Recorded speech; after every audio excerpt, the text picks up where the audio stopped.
मेरो प्रार्थना सुनिदिनुहोस् हे परमेश्वर, मेरो विनय मुख नमोड्नुहोस्। मतिर ध्यान दिनुहोस् र मलाई जवाफ दिनुहोस्।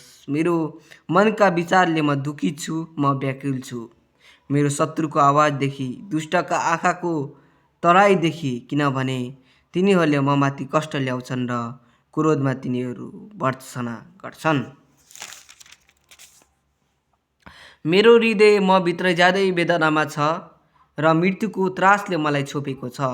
डर र कम्पनले मलाई घेरेको छ र त्रासले मलाई पिलेको छ। मैले भने, ढुकुरा जस्तो मेरो पखेटा भए त म उडेर जाने थिएँ र विश्राम लिने थिएँ।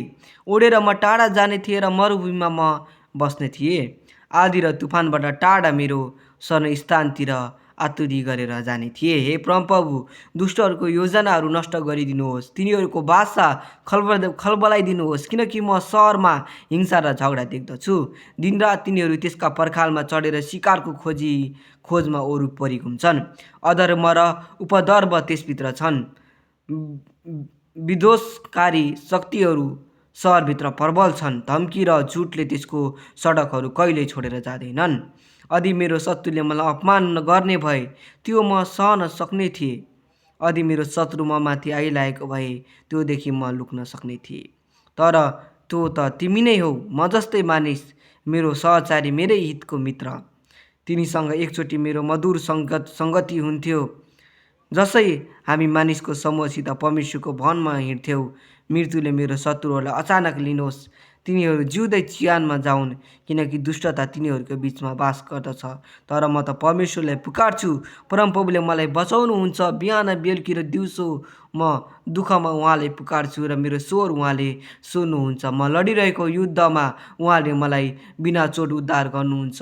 यद्यपि धेरैजनाले मेरो विरोध गर्छन्, सनातनदेखि सिंहासनसम्म विराजमान हुनुहुने परमेश्वरले सुन्नुहुनेछ र तिनीहरूलाई वेदना दिनुहुनेछ, किनभने तिनीहरू आफ्नो बाटो कहिल्यै सुधार्दैनन् र परमेश्वरको भय मान्दैनन्। मेरो साथीले तिनको आफ्ना मित्रहरूमाथि आक्रमण गर्छन्। तिनले आफ्नो करार भङ्ग गरेका छन्। तिनको बोली घिउ जस्तो चिप्लो छ, तर तिनको हृदयमा झगडा छ। तिनका कुराहरू तेलभन्दा पनि आरामदायक छ, तर ती नाङ्गा तरवार हुन्। तिम्रो चिन्ता र फिक्री परमप्रभुमा राख, उहाँले तिमीलाई सम्हाल्नुहुनेछ। उहाँले धर्मीलाई कहिले डग्न दिनुहुने छैन। तर हे परमेश्वर, तपाईँले दुष्टहरूलाई विनाशको खाडलमा फालिदिनुहुनेछ। हत्या र छली मानिसहरू तिनीहरूको आधा आयुष्यमा पनि जिउने छैनन्। तर म त तपाईँमा भरोसा राख्दछु। आमेन। जय मसीह।